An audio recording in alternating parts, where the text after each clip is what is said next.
Congressman Jervil Luistro filed a bill para gawin na pong isang batas yung AKAP program. Sa paraan po ito, magiging regular na po siyang programa at regular na rin po yung pagpopondo. Ano po ang inyong take on this po? I-push na yan. I-push na yan. I-push na yan. Kaya yung mga panawagan na alisin ng AKAP, sana po itignan nila yung merito ng programa. At contrary sa sinasabi ng iba na ginagawa nating ayuda nation ng Pilipinas. Kaya nga ako natutuwa ko ang Jude pag nakita ko si VP Sara na nag-a-attend, tapos kalmado siya, nagsasalita. That's the kind of Vice President that I want to see. Ako personally, my opinion is dapat tigilan na ng Vice Presidente ang panggagaslight sa taong bayan. Hingan ko na lang din po kayo ng reaction regarding po sa isang statement ni Vice President Sara Duterte na sinasabi niya na ang impeachment laban sa kanya ay pagwawaldas ng pera at ginagamit lang ito para pagtakpan yung maraming pangako ng administrasyon na napako. Ano po ang inyong komento tungkol dito? Kung magwawaldas lang dan, di ba, hindi siguro ang Vice Presidente ang tamang tao para mag-correct ng pagwawaldas. Hindi ko kami ang nakaubos ng 125 million in 8 days or 9 days. But that being the case, no, I don't think that procedures such as impeachment are actually pagwawaldas in a sense. Ito po ay mekanismo na nasa saligang batas. Kasama po ito sa pagiging isang matatag na demokrasya. Ang checks and balances na nakasaad sa ating konstitusyon ay nandyan po for a reason. And exactly for reasons like this, kung saan naghahanap tayo ng accountability mula sa pinakamatataas na halal na pinuno ng ating bansa. I think every resource that we invest or we spend for this purpose is worth spending. Kasi kung wala ang paghahanap ng accountability at wala po ang ating efforts para maitama ang maling ginagawa ng ating matataas na pinuno ng bansa, anong klaseng demokrasya rin naman tayo? At that being the case, hindi naman fair na sabihin na tinatago ng administrasyon kung kitang-kita naman natin ang mga ginagawa ng administrasyon para matugunan ang mga problema ng ating bansa. Kahit kami dito sa House, siguro naman nung naipasa natin ang halos lahat ng legislative priorities ng administrasyon, ito'y klarong patunay na atin pong sinusuportahan at tinutulungan ang ating Pangulong mabigyan ng solusyon ang mga problema ng ating bayan. Siguro ang taong gustong magbulag-bulagan, talagang walang makikitang tama. At ang taong gusto lang manira, walang makikitang tama sa anumang gagawin ng Kongreso. I have yet to hear the explanation of the Office of the Vice President regarding the confidential funds.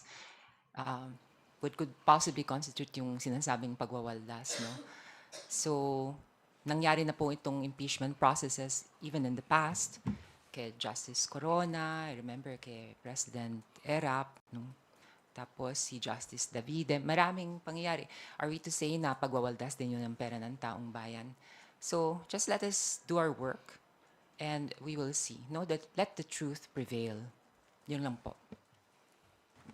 Thank you po.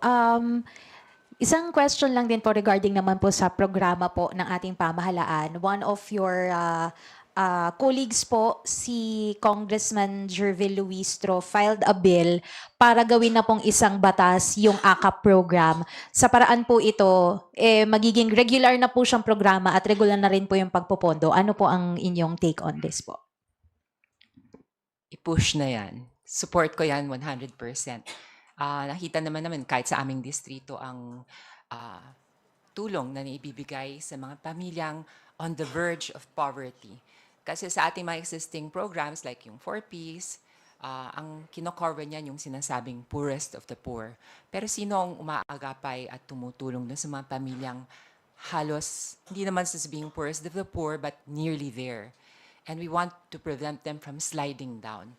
Kahit na pang-alleviate lang panandalian. And sometimes that money is even used as puhunan sa mga maliliit na negosyo. So, the institutionalization of AKAP, I think, is a welcome development.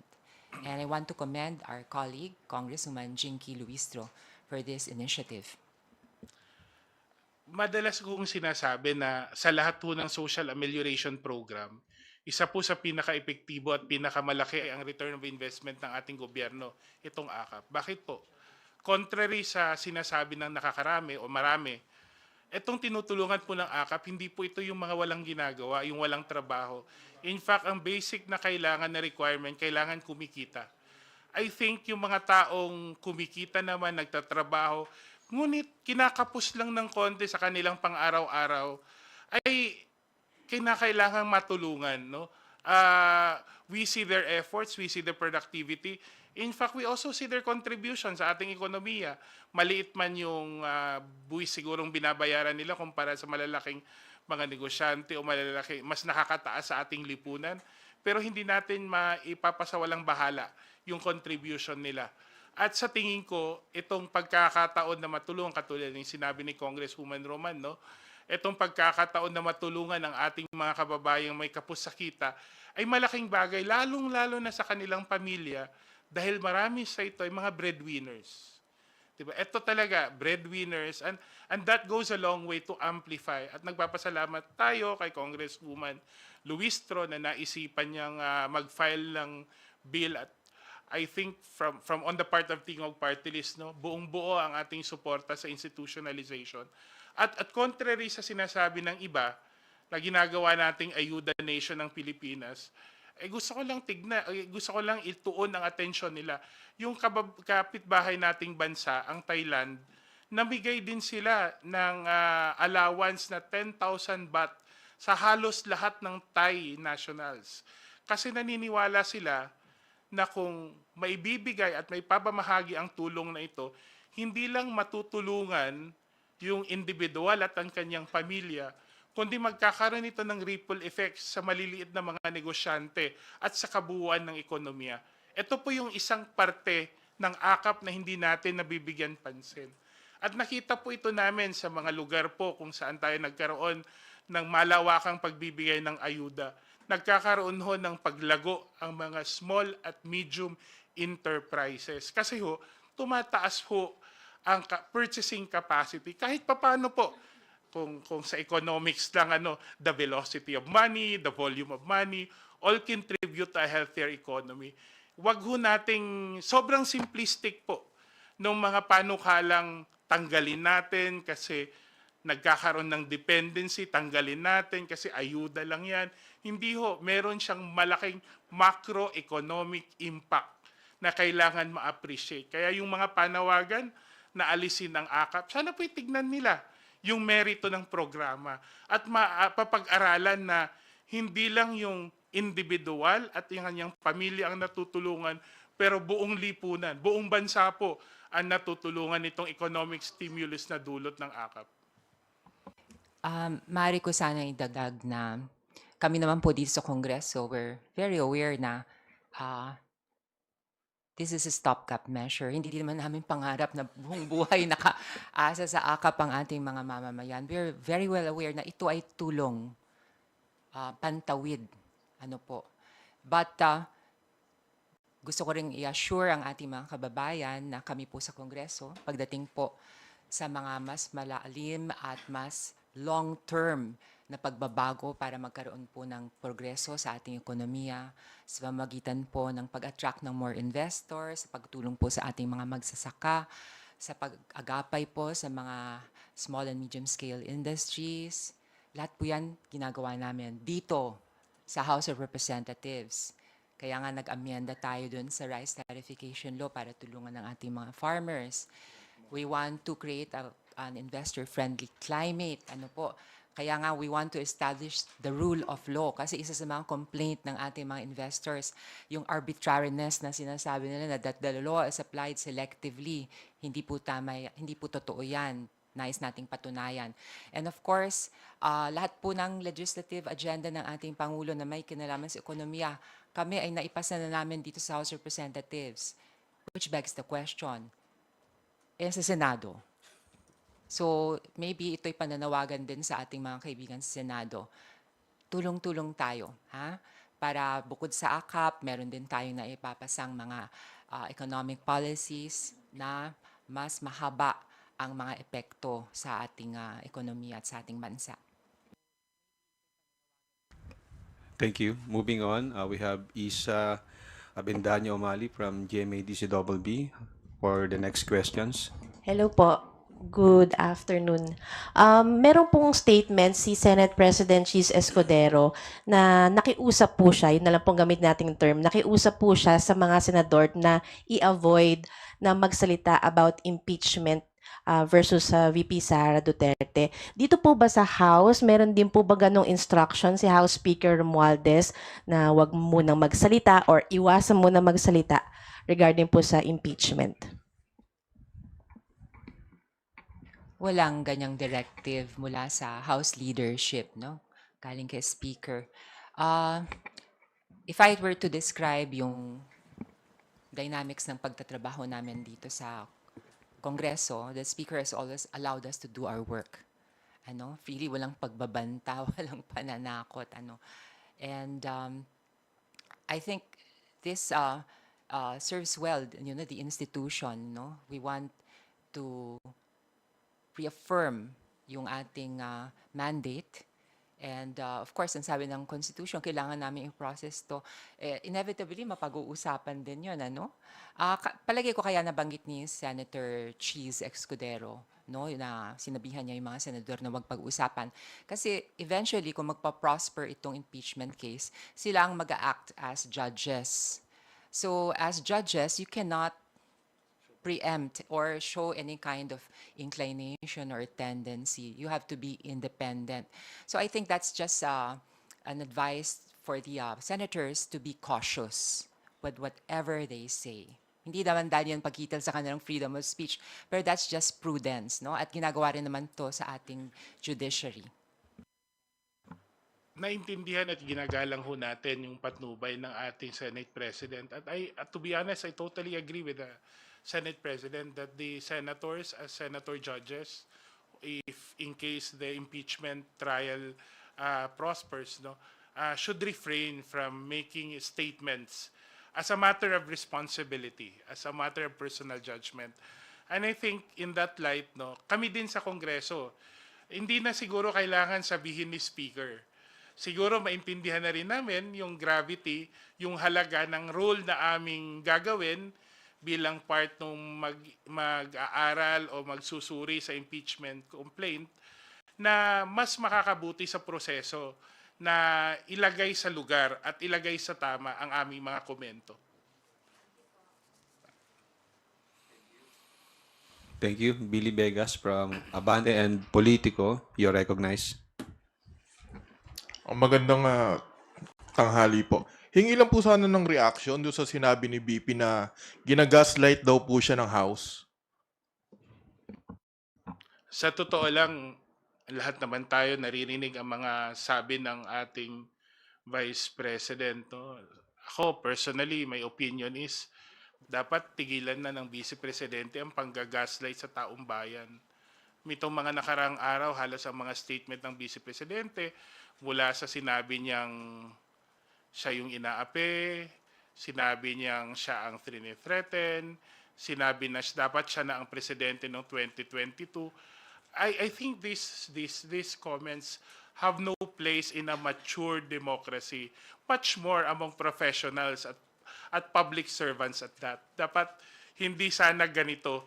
Wala naman siguro ako yung narinig sa mga congressmen na personal na pang-aatake sa pangalan at sa pangalan at sa katauhan ng ating Vice Presidente. Ang aming pong mga sinasabi, halos lahat to ay nanggagaling sa mga resulta ng mga pagdinig sa Kongreso. Everything that's said so far can only be based on the evidence presented in all the hearings. And the call has always been based on accountability.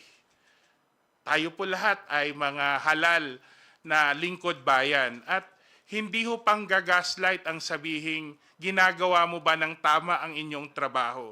Siguro panggagaslight ang sasabihin na noong 2022 ako sapat ang presidente. Dapat ba siguro panggagaslight ang sasabihin inaapi siya habang ang ginagawa lang naman ng Kongreso ay hingan siya ng accountability at trabaho naman namin bilang mga lingkod bayan na i-explain ang paano namin ginagamit ang resources ng gobyerno. I'm sure no, yung narrative na gusto nila yun ang paulit-ulit kasi hindi lang ho natin to naririnig sa Vice Presidente, naririnig natin to sa lahat ho ng mga supporters niya sa social media. Parang iisang script lang ho sila.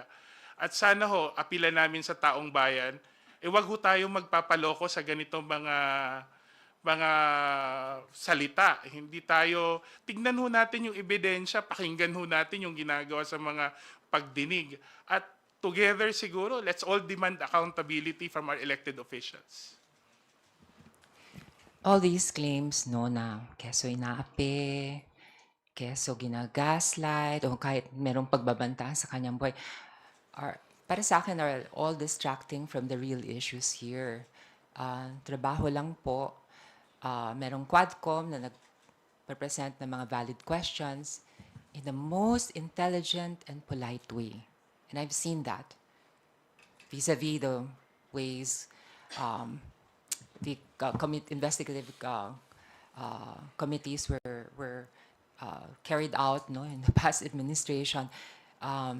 So, bakit hindi na lang sagutin yung mga tanong, no? Para matapos na, para mabilis ng trabaho. Kung wala ka naman tinatago, edi sagutin mo yung mga tanong. Kaya nga ako tuwan-tuwa Kong Jude pag nakita ko si VP Sara na nag-a-attend, tapos kalmado siya, nagsasalita. That's the kind of Vice President that I want to see. Confident, serenely confident. And I think that's what people would expect from any public official. Sana every time. Kaso nga, pag meron ganyan mga claims, para sa akin, wag na natin pansin yung mga ganong claims. It's just mere distractions. Focus lang tayo dun sa trabaho. Pagsagot sa tanong, it's as simple as that.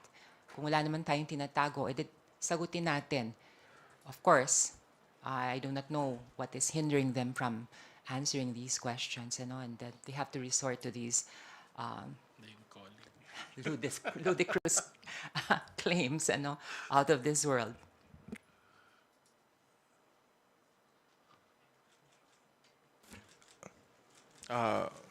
Isa pa pare. Go ahead. Hingi rin po ng reaction, sabi po ni BP Sara, ginagamit nila yung COA para humingi ng humingi hanggang makahanap sila ng anong pwedeng gamitin, all because gusto ni Martin Romualdez magpresidente. Well, first, no, ito narrative nila na nangyayari daw ito dahil gusto ni Martin Romualdez magpresidente. Una sa lahat, hindi ko ho narinig direct at siguro wala pa sa ating nakarinig na minsan sinabi ni Martin Romualdez, ni Speaker Martin Romualdez ng direkta na gusto niya magpresidente. In fact, nung last niyang talumpati sa Kongreso, sa plenaryo, sinabi niyang malayo pa sa iniisip niya, malayo pa ang usapin ng eleksyon sa 2028. Pero ako personally, at personal ko po ito yung opinion, sa tuwing bang may gustong maging presidente ng Pilipinas, yun na lang palagi ang titignan natin.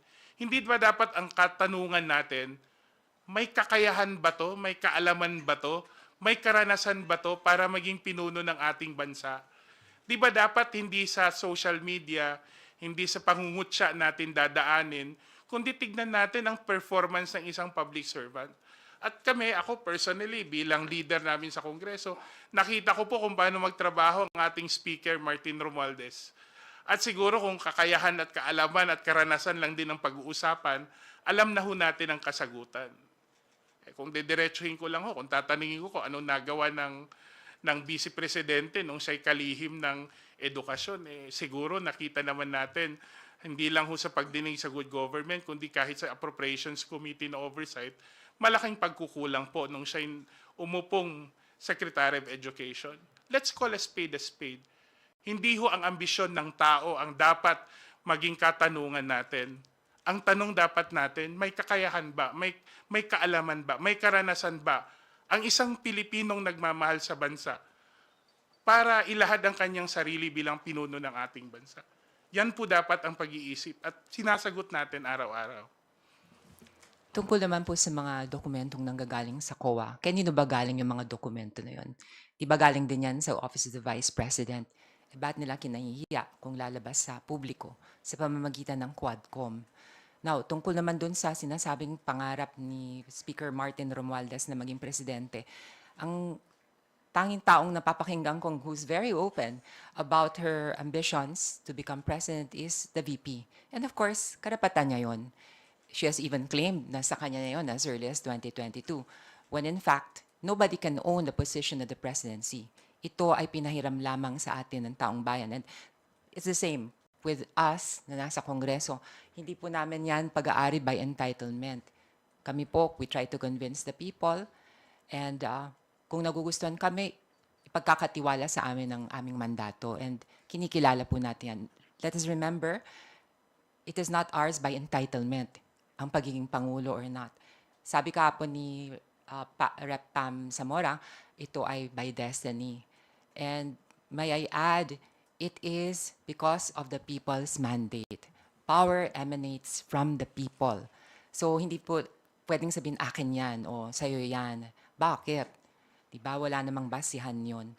So focus lang po tayo dun sa trabaho. And of course, gusto ko rin segundahan yung sinabi ni Kong Jude na kailangan ang ating mga mamamayan mag-exercise ng tinatawag na critical thinking. Alam nyo, sa panahon na ito kung saan merong malaganap na, I don't know, social media, sa FB, sa lahat ng platforms, kailangan mag-isip ang taong bayan, gamitan ng ating mga utak, maging objective tayo, at suriin talaga sa paghalal ng ating mga opisyal mula sa Pangulo, Vice President, sa mga miyembro ng Senado, ng Kongreso, sa ating mga LGUs. Yung qualifications, yung pag-uugali rin, mahalaga yan. Kailangan din merong paggalang sa kapwa-tao at higit sa lahat, paggalang sa Diyos at paggalang sa ating saligang batas. Sabi ko nga, it's all about the rule of law. May dadagdag lang ako kasi na-mention ni Congresswoman Roman yung tungkol sa mga survey. No? Bagamat nakakatulong ang survey para unawain ang pulso ng mga mamamayan, walang halal na official pong nananalo sa survey lang. Election po ang nagpapapanalo. Pwede ka hong nanguna sa survey at nakita po natin yan. Maraming mga frontliners sa survey, hindi rin nanalo sa huli, hindi rin nanalo sa eleksyon. At siguro dahil hindi naman lahat natatanong talaga sa survey at hindi rin natin ma-underestimate na minsan nagbabago din ang pulso ng mamamayan. Nag-iisip po ang ating mga botante. Kaya po sa huli, minsan magkaiba po ang resulta ng survey. Kaya kung yan po ang ating pangahawakan bilang batayan, kung sino po ang dapat at karapat-dapat na manguna sa atin, siguro kailangan pa natin mag-isip-isip at tuunan yung totoong mga dahilan kung paano tayo pipili ng mga tamang leader para sa bansa. Thank you. Marian Enriquez from TV5. So I have two sets of questions po para regarding kay Mary Grace Piatos and sa impeachment. Sa with the certification nga po ng PSA confirming that certain Mary Grace Piatos po has no record of birth, marriage, or death in their database. What does this mean po? May malinaw na po ba tayong basihan para magrekomenda kumbaga ng technical malversation o mas malala, plunder regarding this? Lalo na po, you raised the question, gaano ba karami pa itong mga fictitious and erroneous na acknowledgement receipts to justify po nga ng OVP itong kanilang confidential expenses?